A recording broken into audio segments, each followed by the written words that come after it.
many key moments on my side. I mean, obviously the start, I wish had done a bit of a better job to be completely alongside Lando. Maybe that will have changed a little bit, but that will have changed a little bit for 3 or 4 laps. I don't think we had the pace to stay there in front.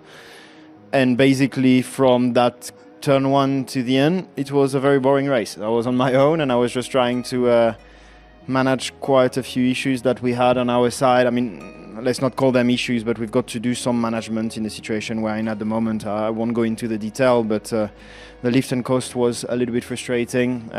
We paid a little bit the price of it on the first stint, I think, but then the second and last stint was a bit more positive, which was good. But let's say that there weren't many key moments apart from the start. Having put a race distance on the upgrades this weekend, are you confident that they are a good step forward? They are definitely a step forward, yes, and I think it helped us to be on the podium today. The team has done an incredible job at pushing to try and get them as early as possible. I know that they are still pushing extremely hard to have other upgrades as soon as possible, which I hope will make another difference and will help us to be a bit closer to McLaren, to Red Bull in their good days, or to Mercedes even in their good days. So yeah, we are pushing hard, and I hope that we see the result as soon as possible. So it was a step forward. Are you surprised by the pace of McLaren this afternoon? Surprise is probably not the right word. The first stint was poor on our side, but the second and last stint I thought was reasonable, but I've got to look. I mean, I wasn't, obviously, I was focused on my race and I didn't see all the lap times. I saw the gap at the end of the race, and it's not the gap that you would want to see, but that's unfortunately the gap that we've had, if not more, since the beginning of the season. So for us, we are working a little bit in relative to the others, and for now, this weekend it's a step forward, and I hope that we can do another one as soon as possible. Looking at the timing screens at the end of the Grand Prix today, how were you sort of computing the day? I mean, the big gap to McLaren and everyone else. Seeing the progress from a Ferrari perspective? Yeah, mega progress for us as a team. So, you know, we have to say a huge thank you to the guys again at the factory for bringing the upgrade this weekend. It didn't seem much on paper. It was really a small step, but perhaps it had a bigger influence on our performance. So for us to be the second fastest team this weekend, we're not a minute down from McLaren's, which is positive, and to back some really strong points. I'm definitely happy with it, for sure. I think from my side, struggling with the balance in the race, just struggling to hold on to that, the pace, and lost a little bit too much ground, but it's something I need to work on. I have a lot of understeer in the low speed and a lot of oversteer in the high speed, so it's like a very hard balance to run through a race. You're holding out for hopefully a safety car. Was that you thinking in the seconds to maybe get you that first podium? Just to get a bit, just to get me a little bit closer, yeah, and just try to see if we can offset. But I knew if we stopped at the same sort of time, the gap would be as it was, and yeah. But I'll just keep working at it. I feel like I made progress this weekend. It's less than a tenth of Charles in qualifying, and we found a problem through qualifying with the brakes, so that's where I lost a tenth, so that's a positive, and I just got to find some pace for the race, but just definitely improving. Just briefly, if I know Fred today, I'm not going to say why, personal reasons he's not here, but a good weekend for him, good to see him. He'll be pleased with how it's gone this weekend, I'm sure. I definitely think, yeah, for sure. I think everyone in the team will be happier. I think definitely the guys back at the factory can be proud of the work they've done, and I think everyone here has definitely been a lot calmer and more methodical this weekend. Definitely a better output from the team, so I'm really proud to see that. Another podium for you. You're pushing and taking as much as you can from this season. Is it a weekend of progress for Ferrari despite the gap that still exists to McLaren? Yeah, we are working in the right direction. I think we've brought some upgrades this weekend, which helps us to close a little bit the gap. The gap is still significant, unfortunately, and we've got to push in order to bring as many upgrades as possible, as soon as possible, in order to close that gap. But it's been a positive weekend overall, I think. So on that, I'm happy that we've maximized our potential. Now we've got to have a better potential. We heard about the lifting and coasting, which we know is a thing you're having to do. Is it only going to be a temporary problem? Is there something coming that will stop you having to do that and develop your race pace in that sense? I really hope so. Today was very tough for that. I had to do a lot of management, especially on the first stint, and it was not fitting my driving style, it was not fitting the balance that I had, and I was really struggling on that first stint and some part of the second stint as well. So yeah, but it's the way we've got to run at the moment. Just finally, listen, it looks like the constructors will go to McLaren and a McLaren driver will win the Drivers' Championship. How important is it for Ferrari to get in the mix for wins but by the end of this season? 2026 will be the priority, but must the team conjure a few wins by the end of the year? I mean, it's always important, I think, just for the people back in Manuel, for the people at the track, for us drivers as well, to know that we can turn the situation around and be competitive again is very important for everyone. So it will be really nice. However, this season ends, as you said, I think it's going to be very unlikely to now turn the situation around at a point where we can win the constructors, because the point difference is very significant, and I don't see why McLaren will start doing a really bad job from now on. But yeah, we need to keep our head down, keep working very hard, and whatever we can still learn this season, we need to learn it. I was not planning to try and overtake in turn one, actually. I don't think it's very much possible here to try to go around turn one, but as soon as I had a good start, then I was side by side, and then that was basically my position, and then I had to brake early. Oscar overtook me around the outside, so I didn't have much. There wasn't much I could have done better there. But to be honest, if I would have kept second place, I'm pretty sure I would have got overtaken very quickly afterwards, because they were just too quick today. So we still need to work hard. However, the team has done a great job in bringing those upgrades, and we did steps in the right direction. But we are still missing a little bit of pace. I think I'm slowly making progress, which is a real positive. We've made progress as a team, which is really positive. And it's great for us to be the second fastest team this weekend, and to be so close to, I mean, we're not a minute down, which is really positive. Obviously, we can't do what the McLarens can do at the moment, but this is really, I think, due down to the upgrade that we've had. I think we had a better execution as a team this weekend. It was tricky for sure. You know what? It wasn't without a couple little mistakes here and there, but just because I was pushing a lot, and especially the first 20 laps, I was just in a very difficult position with Oscar having DRS. DRS around here is like 6, 7, 8 tenths almost. And that allows him to get his battery up, and I had to keep using my battery to try and get him out of DRS. And every time I tried to get my battery back up, he got it closer and he had a go at me. So I was just in a very vulnerable position for the first 20 laps. We had some good moments, some close moments, that's for sure. But exciting ones, ones where we're very much on the edge and we're pushing.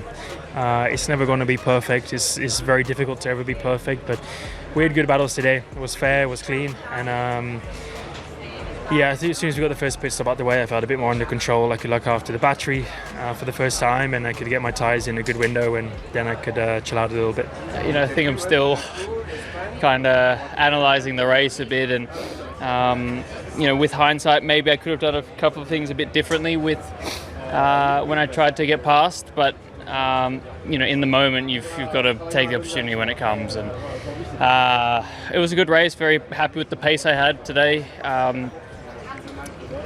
Obviously, I think after getting into a good spot at the first corner, I was happy to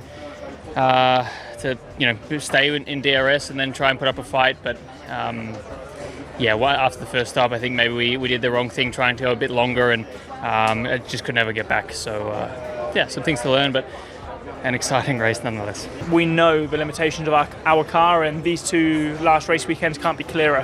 When we're in Canada and we have no tyre overheating, we're the quickest. When we come to tracks where there's lots of tyre overheating, such as here, Imola, Barcelona, we're nowhere. So we need to solve that issue. Is it a bit of a concern, because this has been a problem for a long time now? Yeah, I mean, it's been 2 years now. We don't have too many answers just yet. We've got plenty of ideas. But we need to get on top of it, and especially ahead to next year, because ultimately tyres are always going to be overheating. you're only going to have few races on a calendar that they're not. And, you know, we sort of reap those rewards in the likes of Vegas or Canada, Silverstone last year, but, you know, F1 tends to race in the summer everywhere we go. I wish it was a winter series championship. Very happy. It's been an incredibly tough season, and with a lot of potential as well, which unfortunately sometimes in F1 it doesn't show. And the work behind the scenes, especially from the team, has been incredible, and to not show it has been really tough, and so to do that this weekend is a very cool feeling. It was intense. Look, you know, the first thing was the strategy. I think the team was right, you know, and one stop strategy was the one to go for today. It was the fastest. I think I was not as fast as the Sauber or the Hasses, and still finished in front of them. So yeah, the one stop was the good choice. Good pit stop, good timing, and then at the end a little bit lucky as well, because when Gabriel came with a lot better pace, I had Norris, you know, with the blue flags, and Gabriel could not attack me on the last lap. So, and then the race was one lap shorter, because letting Norris go, next lap we saw the checker flag. So yeah, all in all, it was a perfect combo for us. I feel like we did a good job. You know, we put the weekend together. We did a great job in the pit stops. We did a great job with the strategy. I feel like we did everything we that was in our hands, and yeah, just hope we can keep up like this, like a weekend like this, repeating every single weekend. I think we can score more points in the season and have great results. Very happy, very pleased. Obviously a bit of help, you know, from the race circumstances, few cars dropping out. But nevertheless, you know, I think solid race from us. Pitted aggressive, pitted early, undercut some people, but then, you know, managed the tires to get them through and hang on with the pace. So very, very positive, obviously, double points. Yeah, from last, I think that's pretty decent, and not sure I could have asked for much more today from there. Looking at where we were qualifying, it's a great recovery from the whole team. We got a little point for consolation, but it means a lot, that one, because it really shows that we have a really good race car. We just need a little bit more in qualifying, trying to get a little bit performance out of there. If we do so, I think it would save us from doing a bit of bumper cars, you know, to get our way through. There's been a bit too much of that in that race, but the car was very solid and very reliable, which I thank the team for, and we finished inside the interesting positions. Yeah, it was a good race overall. I mean, we made good progress. You know, starting on the soft, I had a good opening stint. But I think it just left us with a lot of laps to do then on the next two sets of tyres. I really struggled in the middle stint, and I think that's really where my race came undone. Final stint was a bit better, but already I had to go quite early onto the medium, so yeah, it was a long one again. So yeah, need to analyse everything, but overall I'm glad with the progress we made during the race, you know, to have me in P11, Esteban P10, we've clearly had good race pace today. We did a very good race.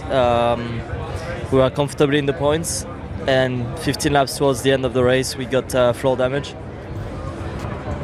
So yeah, I mean, I thought P8 was secured, and suddenly I was losing more than a second per lap, and yeah, that was a tough end to the race. Yeah, I mean, I think we had some damage on the car, which made the afternoon very long, because, you know, we took a good start, stay away from the troubles in P6, and yeah, after it was, yeah, not gonna put words into it, but it was a very long afternoon.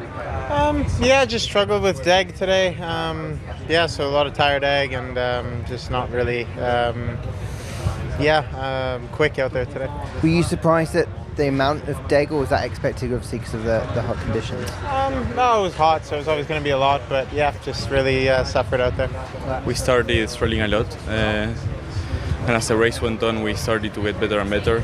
Just with that contact with Tsunoda, I just lost a lot of time and damaged the front wing, and I think the floor as well. So just put our race backwards a bit, but I think the pace as the race went on was better and better.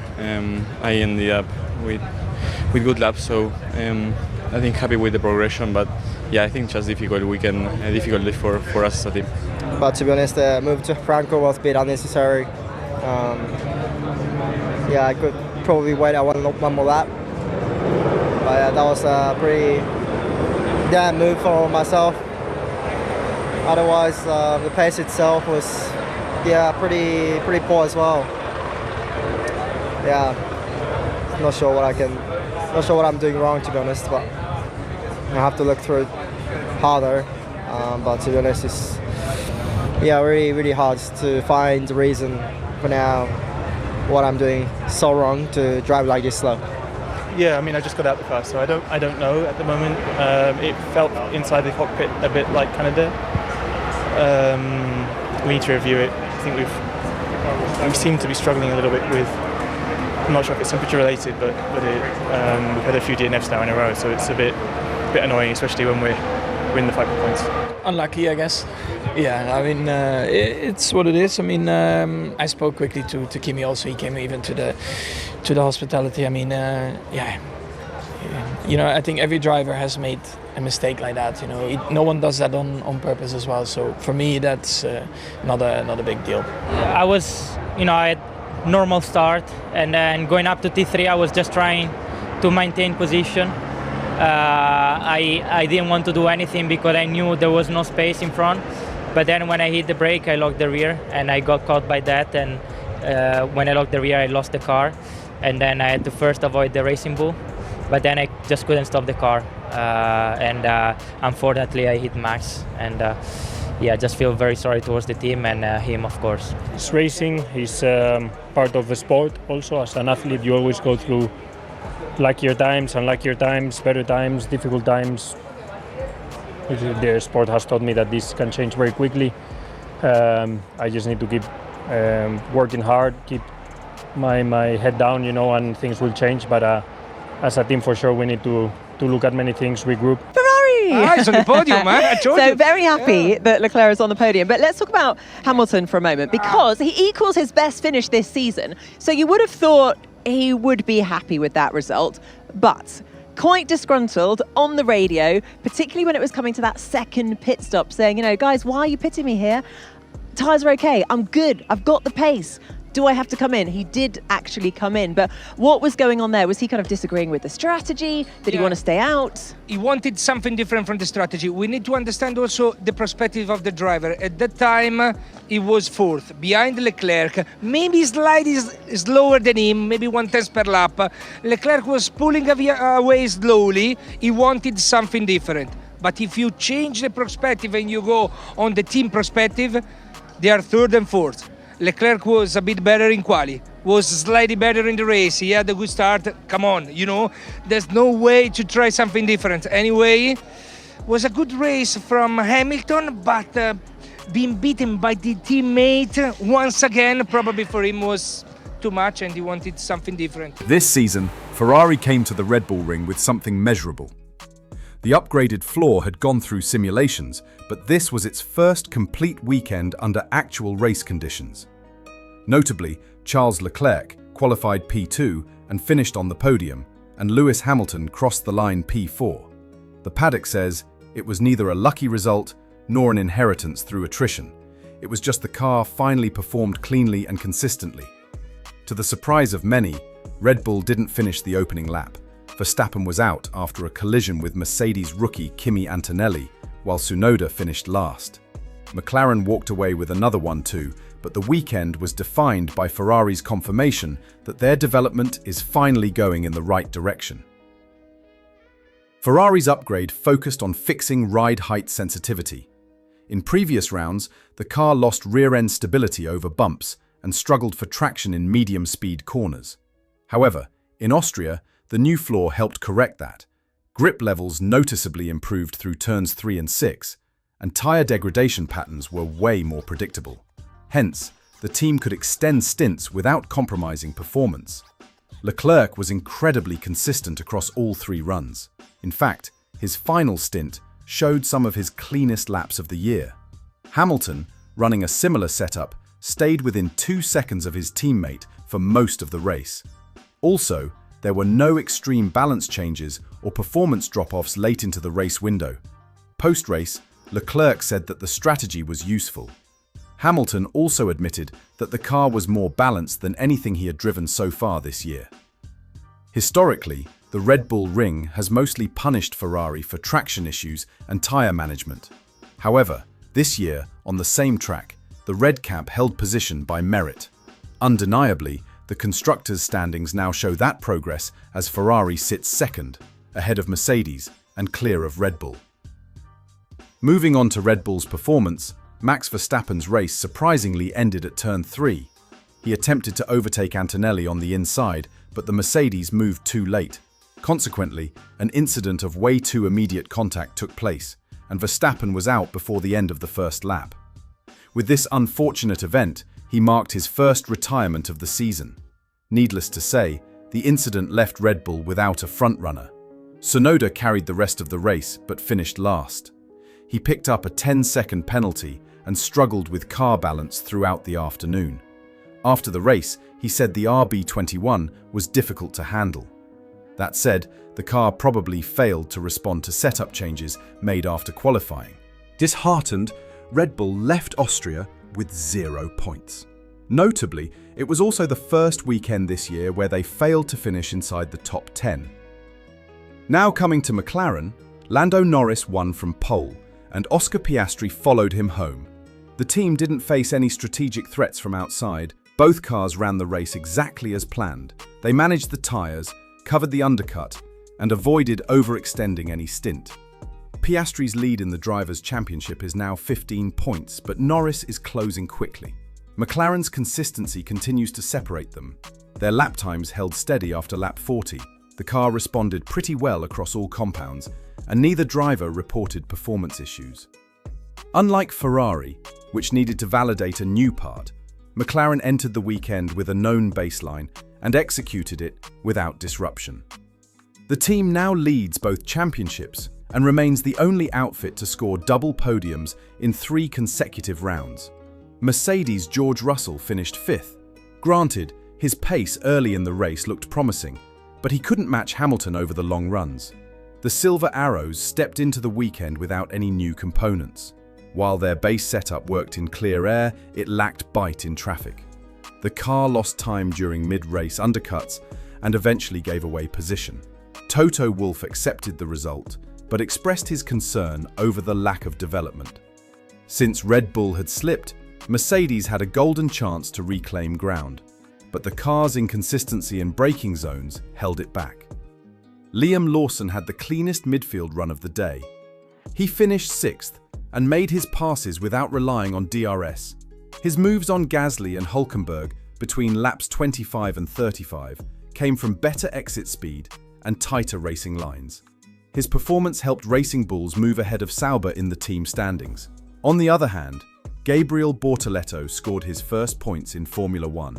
The rookie finished 8th and handled his tyres well across all stints. His radio calls showed good awareness of track position and traffic behaviour. Sauber didn't expect points this weekend, but Bortoleto delivered. Nico Hülkenberg rounded out the top 10 for Haas.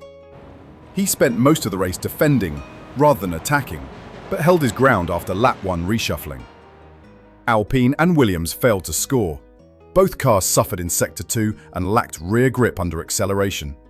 Their setups didn't adapt well to Saturday's sprint or Sunday's longer stints. About Aston Martin.